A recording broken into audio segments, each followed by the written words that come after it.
clothing and 348 regional costumes, an extraordinary success that planted the seed for what is now the Costume Museum. Now the museum is going back to its roots with the exhibition Raíces, 100 años cambiando el patrón de nuestra historia. Roots, 100 years changing the pattern of our history. We visited the exhibition and learned more about the history of the museum with curator Laura Jimenez. We wanted to revisit the foundational moment to reflect on how the idea of preserving and studying traditional clothing has evolved over the last 100 years.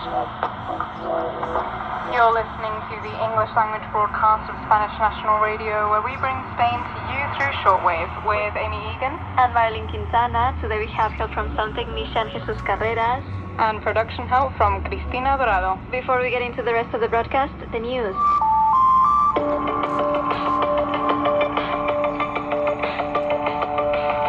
The UN summit wrapped up on Thursday with the signing of the Sevilla Commitment. All UN member states signed this agreement with the exception of the United States, which was also absent from the meeting. The agreement seeks to lay the groundwork for future reforms to the organization's financial structure. The climate emergency, poverty, and economic justice were central themes at the conference, as well as multilateralism. Spain's Prime Minister Pedro Sánchez closed off the meeting, reaffirming the country's commitment with the UN. Ante el debilitamiento evidente del orden multilateral, países como España vamos a dedicarnos... In the face of the evident weakening of the multilateral order, countries like Spain will defend and propel it, because today, more than ever, the world needs a strong United Nations capable of facing the global challenges that humanity is facing. A los que se enfrenta la humanidad.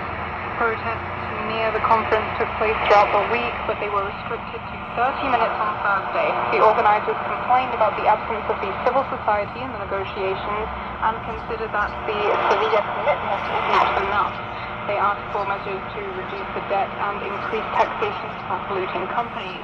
The text was finalized before the conference began, and no changes were made on the final document.